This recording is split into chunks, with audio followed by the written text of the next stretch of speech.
Good morning. Oh my God.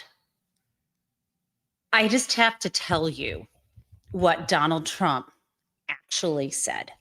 And this is even shocking for all of us because it gives away the whole game, as Douglas Lithwick put it. It gives away the whole game. In an exclusive interview with Yamiche Alcindor yesterday, Donald Trump actually said, and I'm quoting, "Am I watching things on television that are different from what is happening?" Yes.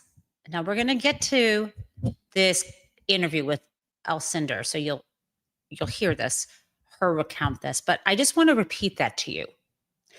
Donald Trump literally said out loud something that we have always wondered about him or known about him, that he cannot distinguish between what gets represented on a television screen from what might actually be going on in the world around him. Now, until yesterday, I actually thought he could tell, but he was sort of getting high on his own supply of lies. In other words, I thought that he was an idiot, but a master manipulator. The guy who went used the pseudonym John Barron and would give himself good press, would call the New York gossip pages in the 80s and 90s so that he would look good on paper. Right? This is the guy who would call and claim that Marla Maples said that she'd had the best sex of her life with Donald Trump. I'm sorry, guys, it's early in the morning. But yesterday, listening to this quote again, am I watching things on television that are different from what is happening? That's what Donald Trump said. When I heard that he said that, and I'll give you the context, it actually dawned on me that he was starting to have a moment of metacognition, the kind that you might have when you're a 5-year-old child. When it occurs to you that maybe what you're watching on television might be pre-recorded, might be edited, kind of like object permanence, right? Or a magic trick.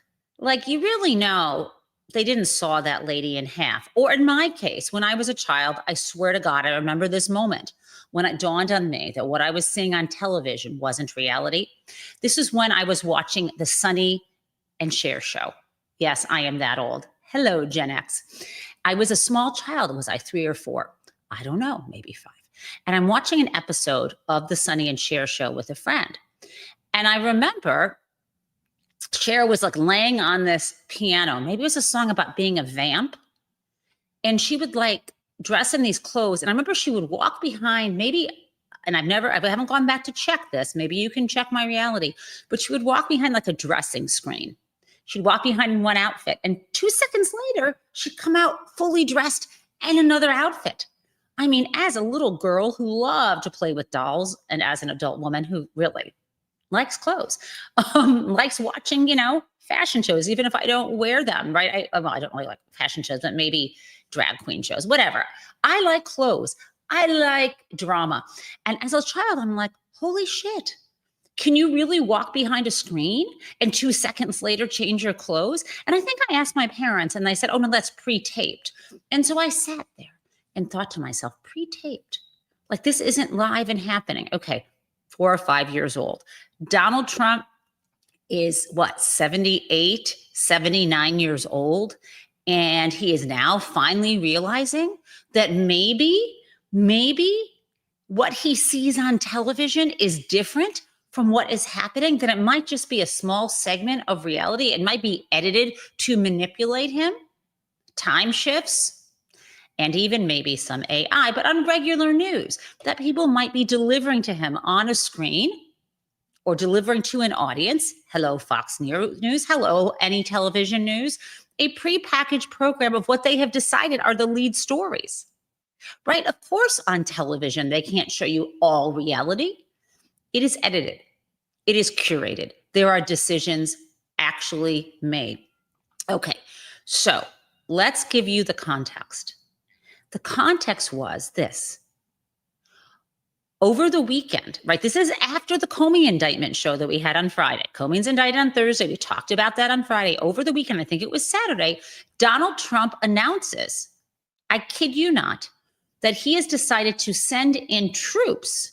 He's told Hegseth, he says, to send in troops to Portland, Oregon, because, and again, I kid you not, he claimed that Portland, Oregon was war ravaged, and that he was authorizing, I mean, this is crazy, that he was authorizing Pete Hegseth to use force against civilians. Now, I mean, this kind of just blew all of our minds. And I was actually super worried about this until, of course, Taco Trump always chickens out, started to back off this because he had conversations apparently with the governor of Oregon. He had conversations or he heard more information and thought she was a nice lady talking to him. I kid you not. So this is Donald Trump, who's decided that Portland is war ravaged and he needs to send in the troops. And yet, when he actually talks to someone, he realizes, oh, I don't know. Maybe I was wrong. Okay, maybe Portland is just a beautiful city with pockets of violence, pockets of, disruption like anywhere else. So I want to read to you exactly here what he said in his Truth Social. Okay. At the request of Secretary of Homeland Security, Kristi Noem, I am directing Secretary of War, remember he used to be called Defense, Pete Hegseth, to provide all necessary troops to protect war-ravaged Portland and any of our ICE facilities under siege from attack by Antifa and other domestic terrorists. And I am also authorizing full force if necessary. Thank you for your attention to this matter. Okay, this is batshit crazy and alarming. And of course, people were justifiably freaked out. And then he has this conversation with Yamiche Alcindor and tells her, this is the reporter from NBC News who was extremely rude to in person, but over the phone, apparently nice enough to, and says to Yamiche, well, I had this conversation with the mayor, and she seems like a nice lady, sort of, he says, and I'm now beginning to wonder that maybe what my people are telling me and what I'm seeing on television isn't actually reality. Okay, I now want to tell you why this is the whole ballgame. We've known for a while that Donald Trump cannot go to his briefings. He doesn't pay attention, very low attention span. And they started doing his briefings by video, by showing him clips from television. So when we talk about these newscasters having an audience of one, we talk about his team going on television and saying something that's not true. It's done so he can watch it on television and say, oh my God, I saw that on TV. This is his reality. So it's not just Portland, Oregon. It's everything. Okay, let me start with the Portland, Oregon and give you the full context for Yamiche's interview. Then we're going to talk about how they're now trying to use and manipulate Donald in other ways. Okay, let's go. Let us go right to share that screen where I want to give you the full context. And by the way, this is important because it's not just about sending troops in, having the Secretary of War send troops into so-called war-ravaged Portland, crazy, like aiming guns on citizens is what he's talking about, right? Okay, it's not just that. It's also, as you know, Hegseth is calling in hundreds of generals to Let me give you the full context here. And I'm sorry, I want to give you this full context, and I'm going to pause it right here so you can see. Now, this is this article. I think you can see I'm sharing this with you. And this is a piece by Yamiche Alcindor from yesterday and Alexander Marquez. And there was a video that goes with it, which I now want to play for you so you can see the full context. Here we go, friends. Monica, another new headline here. The White House, last week confirming that Defense Secretary Pete Hegseth is planning to hold this rare last-minute meeting tomorrow with hundreds of senior military officers. It's happening guys, just outside of Washington. We're learning more details. You're not getting what the large screen that I want you to be getting. So let me try a little bit harder and make this bigger for you. And okay. I think that I can share this with you properly. It's really important that we get this right. And okay, I got it. And here we go. Okay, and I'm getting it as loud as I can. You may need to turn this up, and I will shut up for you. Monica, another new headline here. The White House, last week confirming that Defense Secretary Pete Hegseth is planning to hold this rare last-minute meeting tomorrow with hundreds of senior military officers. It's happening just outside of Washington. We are learning more details about President Trump's involvement. What can you tell us? Yeah, and this was unusual when we first learned about it, despite the White House saying that it wasn't, that they thought this was a positive gathering of the top generals. But you have so many of them coming from their posts all over the world for what will ultimately be a speech from both the president and from now the Secretary Pete Hegseth of the Department of what they call War, of course, the Department of Defense formerly.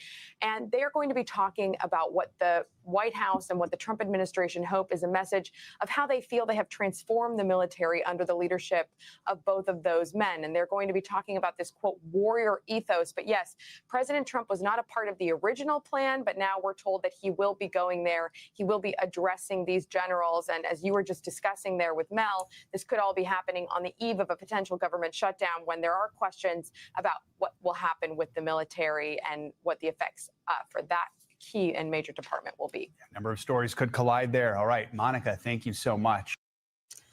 Listen to full episode. I thought I had the actual clip from Yamiche.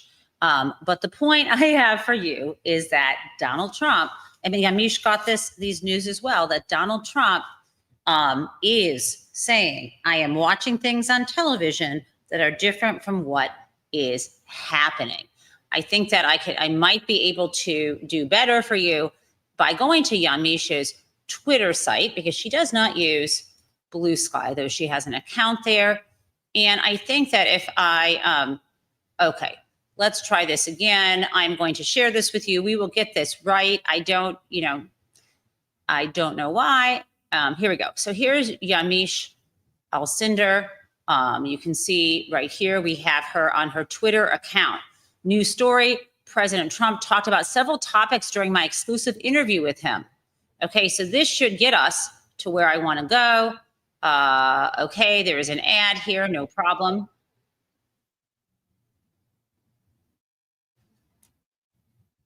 We'll get there. Oops. I clicked through and here we go. Purple, less pain, better sleep. Here we go, guys. Tonight, President Trump targeting another former FBI director, accusing Christopher Wray of lying to the American public.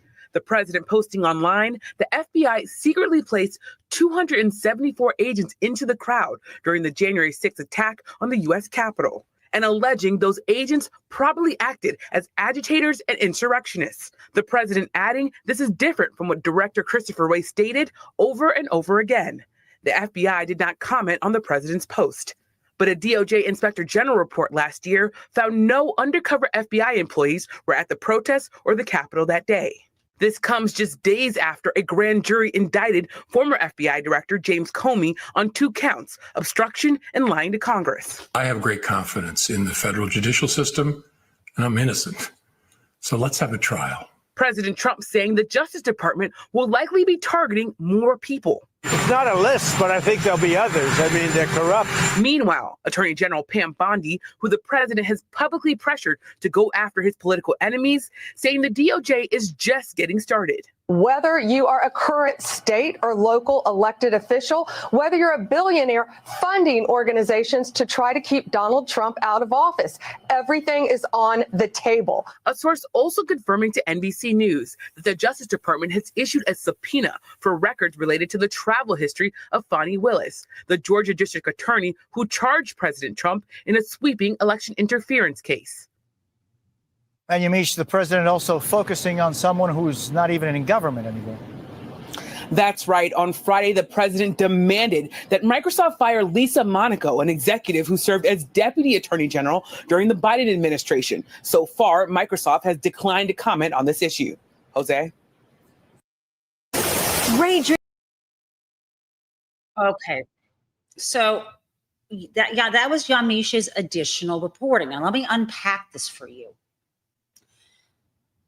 Donald Trump, in addition to maybe, thank God, backing off sending troops into Portland, has proven to us that he has a face-to-face or telephone conversation with a reporter or with a governor and hears their point of view and thinks, oh, Oregon seems like a nice state. Maybe people are giving me misinformation on the television or in my office. And it doesn't occur to him that conflicting views are pretty normal. And the way you sort through conflicting views is gather more information. This is exactly why J.B. Pritzker invited, was it J.B. Pritzker invited him to come to Illinois, or we had the mayor of Baltimore inviting him to come visit him there. Why? Because he's saying your reality of what you think is going on in our city or in our state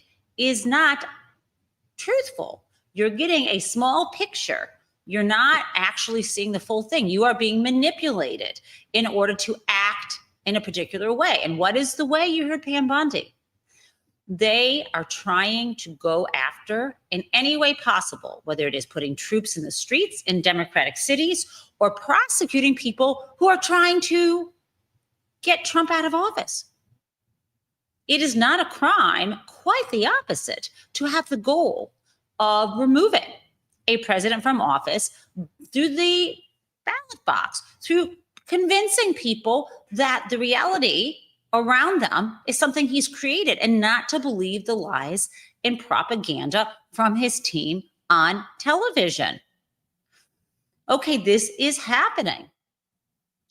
So we need the news media and all of us who get in front of a camera to tell you and ask you, look around yourselves. Find from your friends living in the cities that are being talked about. Think for yourself.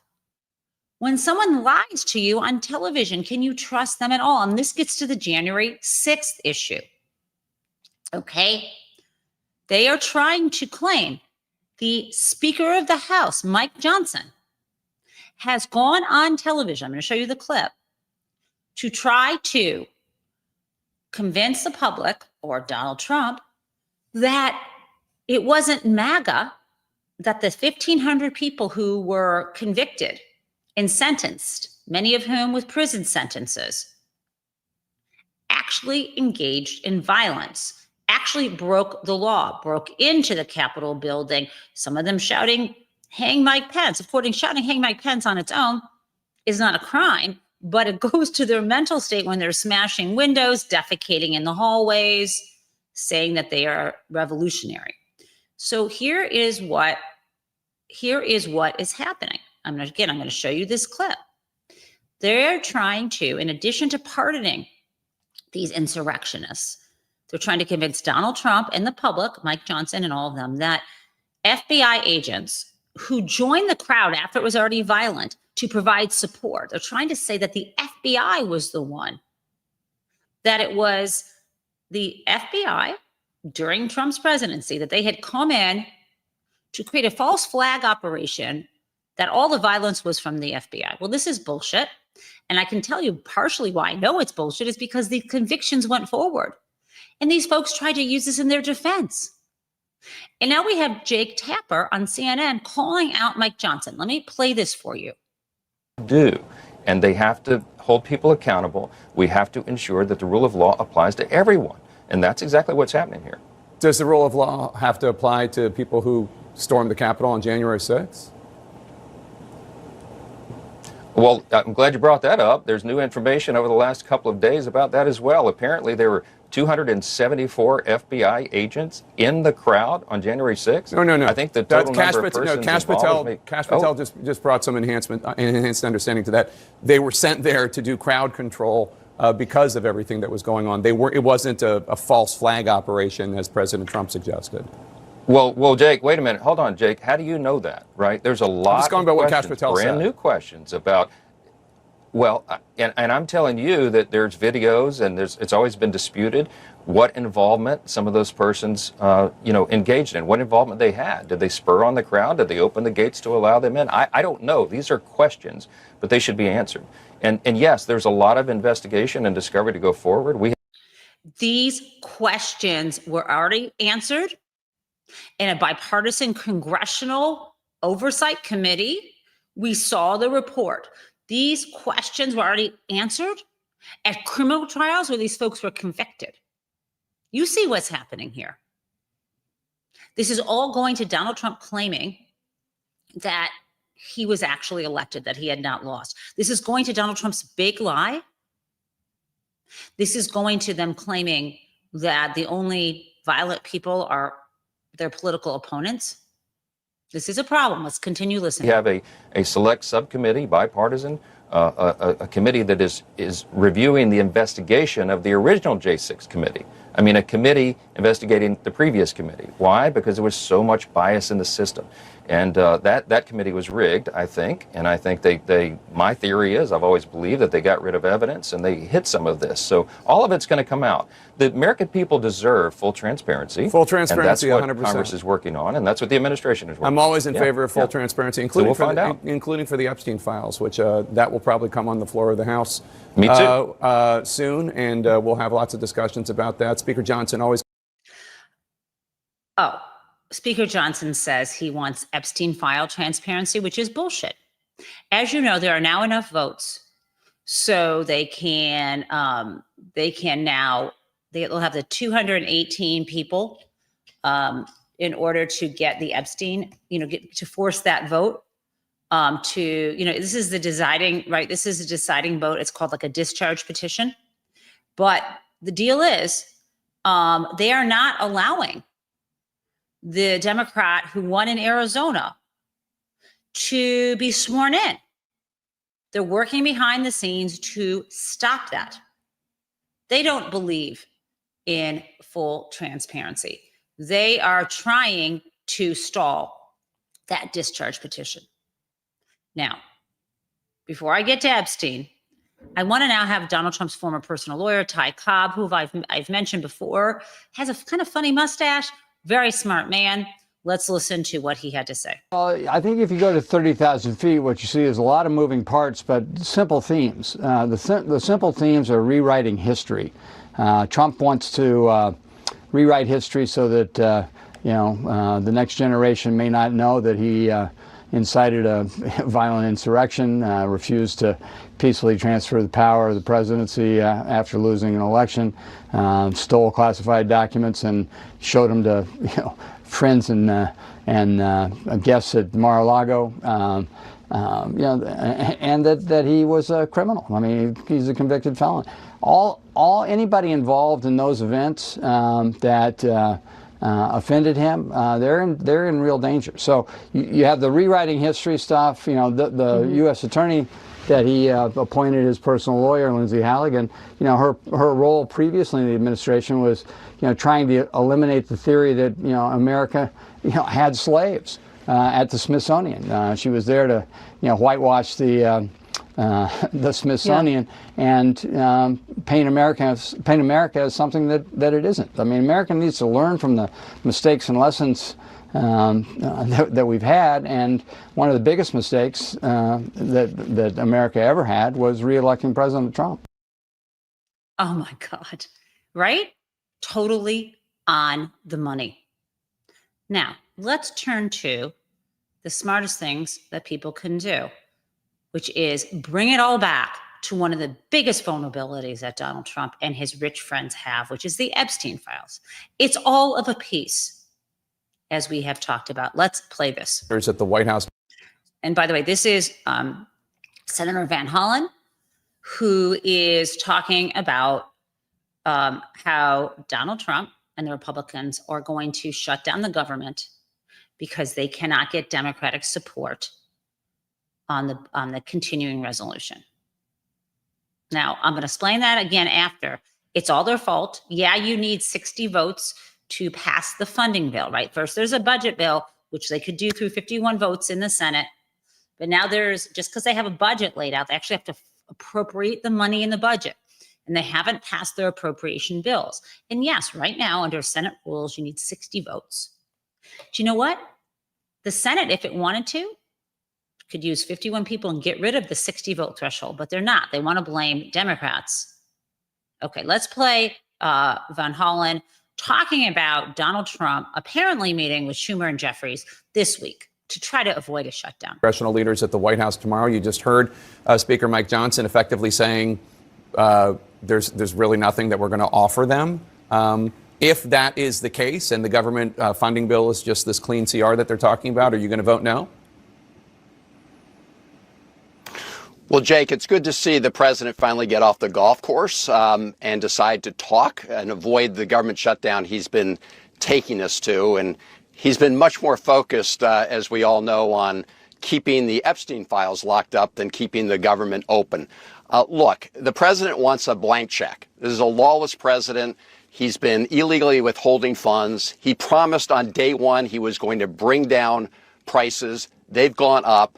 What we're saying is that we should turn off this ticking time bomb, which Republicans left in place, that's going to create a huge spike in healthcare premiums for about 20 million Americans. Until now, the president has said, nope, he'd rather shut down the government than prevent those healthcare costs from spiking.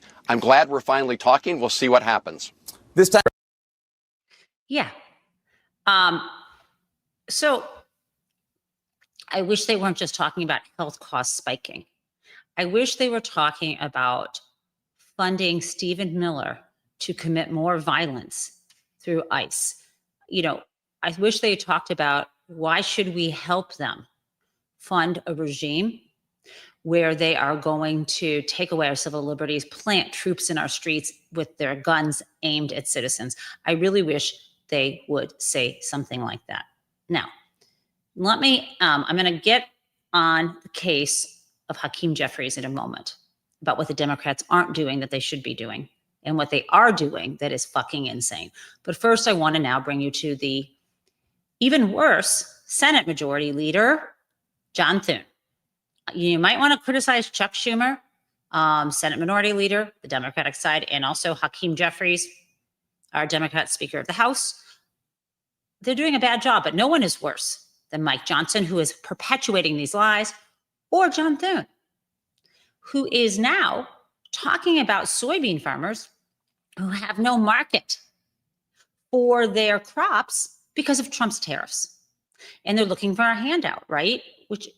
Because Donald Trump's tariffs basically screwed over their entire livelihood. But Thune won't admit it.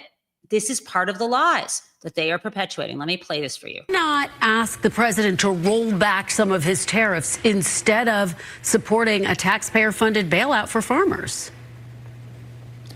I think the big issue with the tariffs, Kristen, is China. And I don't expect China is going to do that just yet. Maybe they will. I'm hopeful that the administration, as a function of their trade policy, tariff policy can get China back to the table, get them buying agricultural products. They certainly did that in the first Trump term.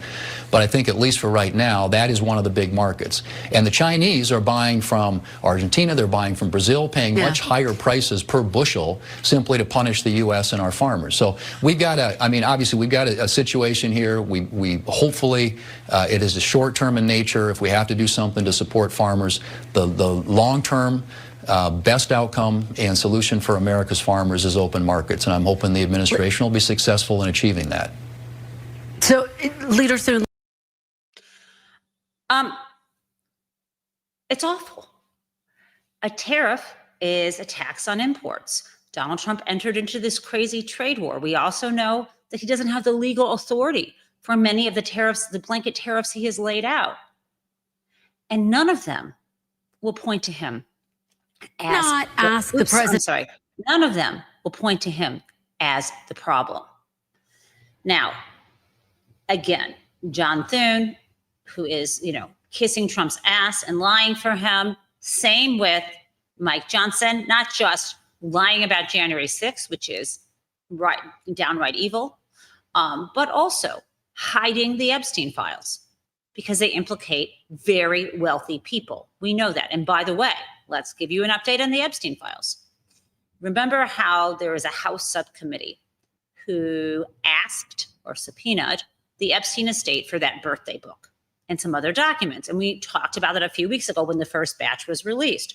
Well, that House subcommittee got a new batch of documents this weekend, and they include additional notes and evidence that Epstein met with Steve Bannon and met with Peter Thiel. Now, that shouldn't surprise us a couple years ago because he's in business with Peter Thiel. However, what we also saw is there was some notation about Elon Musk with a planned visit to, quote unquote, the island. And so the notation was something like, is he still coming? I think some staffer said that. So I don't know if Elon Musk went to Epstein's island, where he notoriously, according to victims, engaged in sex trafficking and rape of girls, and there were other people there. We don't know if Elon Musk went there. But this was what was released, that it was maybe a planned trip or an invitation. Okay, so I need to go on a little bit from here. What our leadership is doing, what Chuck Schumer and Hakeem Jeffries are doing, I can't fully quibble with them. They've got in terms of the budget, they've got a strategy. Let's see if it works. They're going to try to say, look, we tried to meet with Donald Trump. He wouldn't bend. And the government's going to shut down. Yes, people will lose their jobs, but they're firing people anyway. They've got a strategy. And hopefully they'll stick by it. I would be more bold and more clear about the fact that the Republicans could at any time appropriate the funds they need. They don't need the Democratic support on the continuing resolution. They could change the rules in the Senate. 51 votes, they could change their rules, but they don't want to. Look, I would be more clear, but that's not my biggest issue right now with Chuck Schumer and Hakeem Jeffries. I am off the chain, so angry that I am like the creature inside of the Inside Out. I've only seen the first movie, the one that has his hair on fire and is screaming with anger, because here is what Hakeem Jeffries did. And so I'm going to, I want to share my screen with this because you have to see this. This relates to the breaking news that Eric Adams, the current Democratic mayor of New York, who was going to run as an independent, decided to drop out of the race. So the reason why some people want this in the Democratic Party is because they're punching left. They don't want Zoran Mamdani with his promises to lower prices and make life more affordable, something Donald Trump promises, but he wants to do in New York. And he won the Democratic primary, right? They wanted Hakeem Jeffries wanted Adams to drop out so that, get this, so that Mamdani didn't stand as much of a chance. Why? Because then Mamdani will only be up against two people, Andrew Cuomo as an independent, and then Curtis Sliwa as the Republican. These fuckers. And the reason why I know he was happy that Mayor Adams decided not to run is because he lavished praise on him in this statement. And let me remind you that Eric Adams, mayor of New York, in 2024, before the election, so this was, Joe Biden's Justice Department that did not bend over backwards to charge any Republicans, but did find a way to charge Democrats, fine. Indicted, well, actually, that's not fair. I should say Jack Smith indicted Donald Trump 3 times, fine. When he was finally appointed and did the investigations, okay, great. But Mayor Adams was indicted by a federal grand jury for bribery, like accepting bribes, soliciting bribes, as well as wire fraud in connection with a massive public corruption case.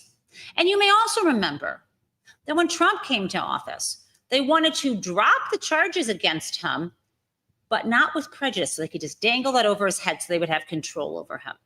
But then a judge said, no way, no, no, no. If you're dropping the charges, it has to be done. We don't want you to manipulate this. So the Trump administration dropped charges that were credible. We're not talking about a Comey thing, which I've showed you. These are credible charges against Eric Adams involving bribery. Folks, we can go through that charges later. That happened.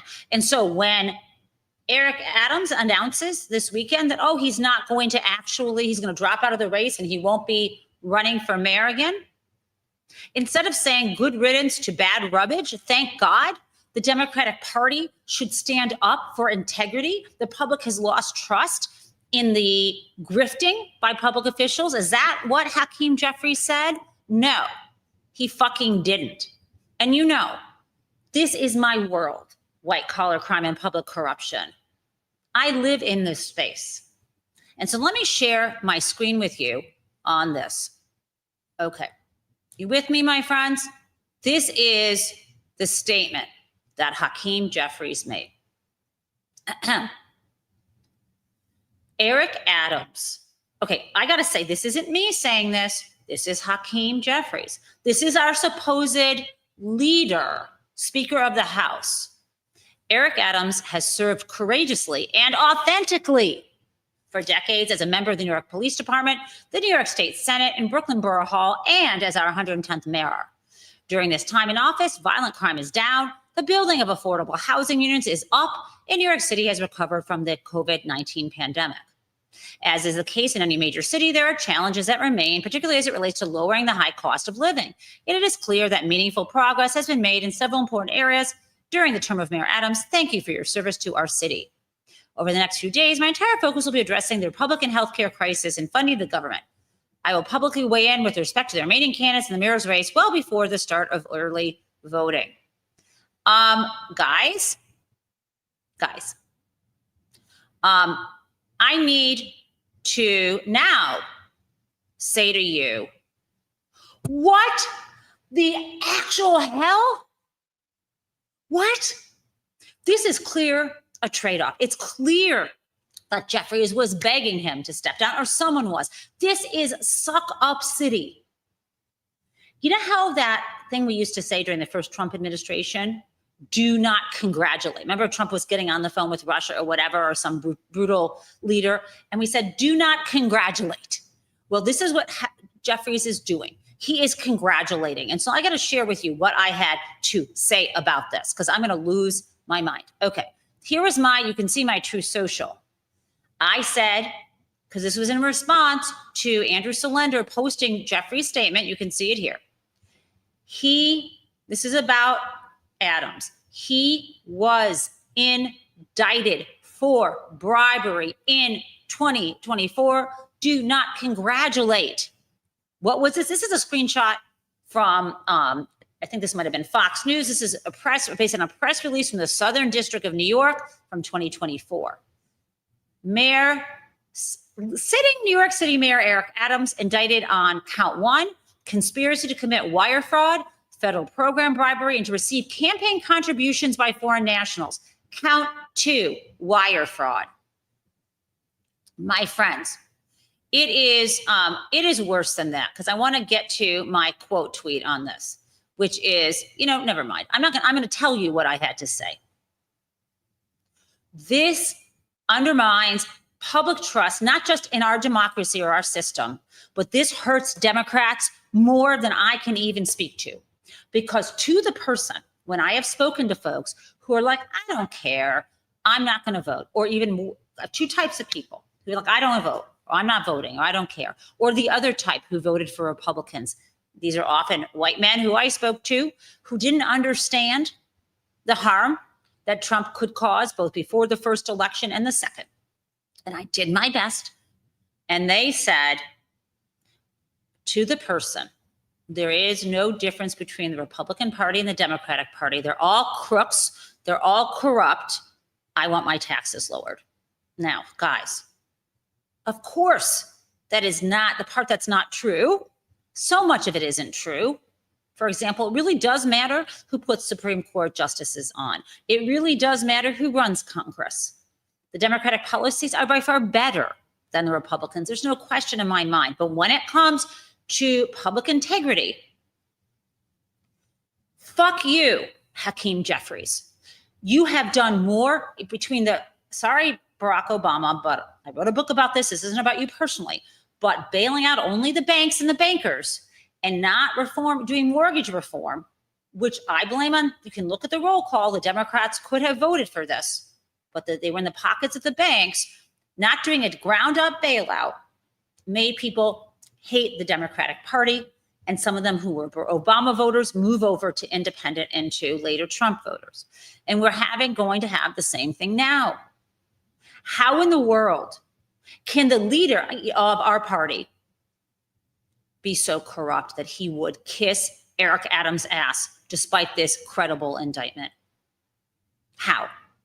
It's the same thing with Schumer basically whipping the votes to get that so-called genius bill passed, which handed basically billions of dollars, not just to Trump, but essentially baseline beginning of a bailout and subsidization of the entire crypto industry.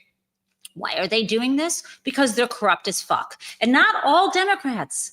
This is the problem. We have amazing members of the Democratic Party, but the leaders set the pace. The fish will rot from the head down.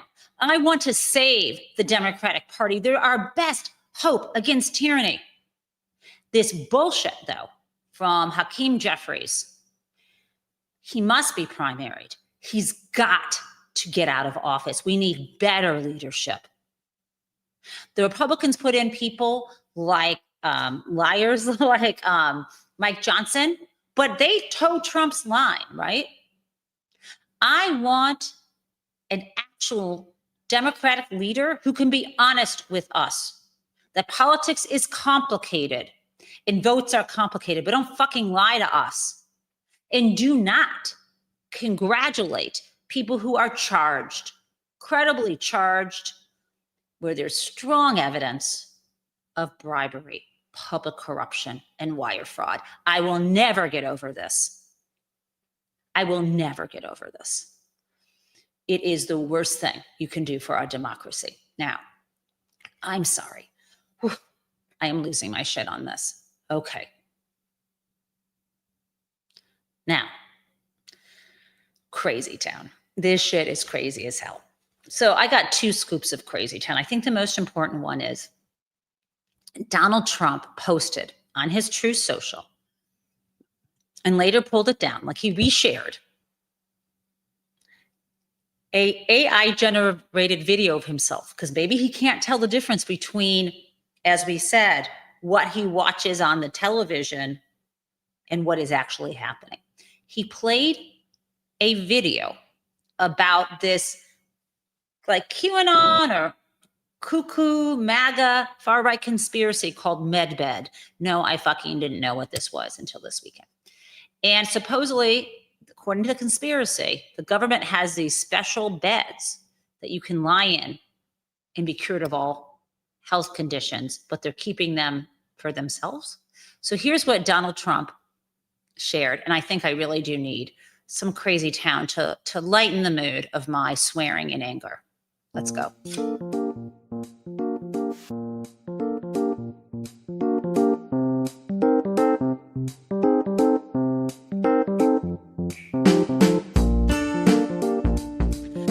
Guys, too many F-bombs today for a Monday. I feel that if you took my pulse right now, it would be like I was climbing a mountain or lifting weights, or I had just, I was in the middle of running a 5K. My heart is racing. I'm so angry at Hakeem Jeffries now. I can't even begin to speak to this. So let's just have a little laugh with Crazy Town. Let's do it. Again, this is what he put up. We'll talk on the other side and get a second scoop. Now, President Donald J. Trump has announced a historic new healthcare system, the launch of America's first MedBed hospitals and a national MedBed card for every citizen. Every American will soon receive their own MedBed card. With it, you'll have guaranteed access to our new hospitals led by the top doctors in the nation, equipped with the most advanced technology in the world. These facilities are safe, modern, and designed to restore every citizen to full health and strength. This is the beginning of a new era in American healthcare. In this first phase, only a limited number of MedBed cards will be released. Registration details will be announced very soon. He put this up. He put this up on True Social. There is no such thing as a MedBed. There are no MedBed cards being announced, my friends. This is, as I said, and I will read again, am I watching things on television that are different from what is happening? If Donald Trump asks himself that, you should also ask yourself that. Yeah, if you're watching that AI video being retweeted by the president of the United States, yeah, reality is not that. He is batshit crazy. What is going on here? Why isn't Hakeem Jeffries and Chuck Schumer saying, I want a budget, but the president is batshit crazy? Let's face it, over and over again. The only way you fight this guy is stand up and fight back. Truth must lead. Sucking up doesn't work. Sucking up to criminals makes you look like you are aiding and abetting criminality. This is not the way to go. Sucking up to people who are batshit crazy makes them think that their version of reality is actually reality. Now, I've got to give you the second helping of this because this is absolutely bonkers. So Molly Conger, here we go, tweets this out. And I think she's a lot of people tweeted this out. I think she's very, very smart about this. Okay. So, sorry. So Donald Trump actually tweets out on True Social. I mean, I don't even know what to say about this, but what he did is he showed a video that apparently or his team shared that he had been sent himself. And it appears that he wasn't supposed to post this. This appears that a company lobbying Donald Trump for medical cannabis to get Medicare to cover medical cannabis. I'm not saying whether that is a good or bad idea. I don't know what's going on. Specifically, I think the claims made here are hugely exaggerated, but that's not my point. Donald Trump is so confused about what is real and what is not that he shares a video on True Social that was directed just at him. And he does this even after he terribly embarrassed himself with MedBed. Let me play this for you. Again, we all think that this was something shared with Donald because it's directed in the second person. It says you could be a hero. Like they gave him this video. Why? Because if they came into his office and told him, hey, we want to get this medical cannabis done, he doesn't understand it unless it's on television. Allow me to share a second helping with you. You can revolutionize senior health care. We've all heard about the major systems in our bodies, like the digestive, respiratory, nervous.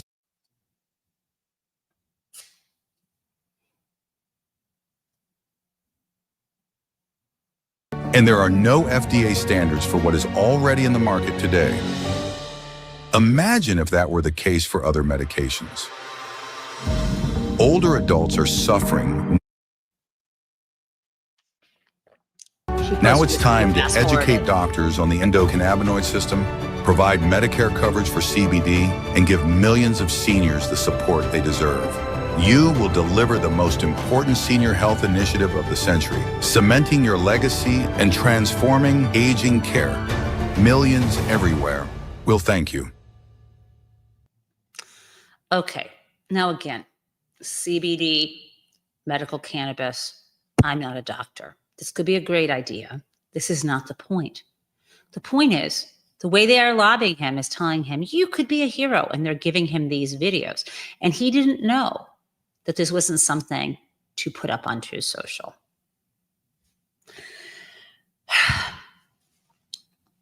Now, I know we're about to go, and one thing I didn't discuss, which I'll talk about more tomorrow, is something happening right here in my own neck of the woods, about 50 miles north of me, the mass shooting in Grand Blanc, Michigan.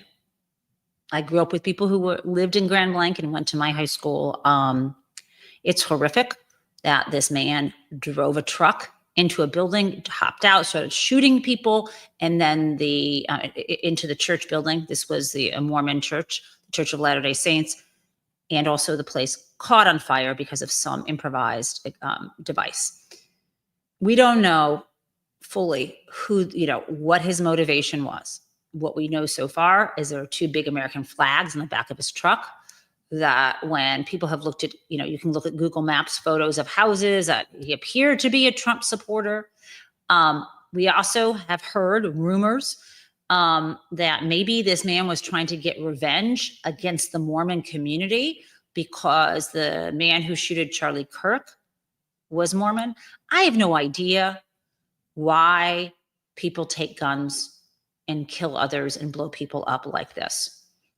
And the motivation isn't entirely important to me. What's important to me is the guns. This is an Iraq war veteran. Why are we allowing people who are civilians to have weapons of war? There's a bigger question. This is a huge tragedy. These are people who are in community around here. And I just want to say it's the guns. See you guys tomorrow. Thank you for watching.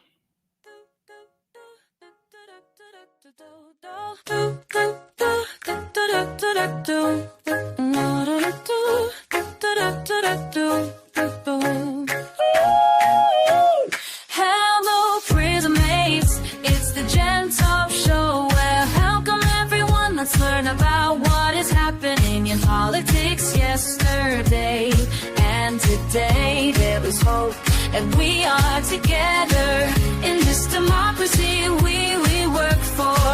And again, welcome to the Jen Taub Show.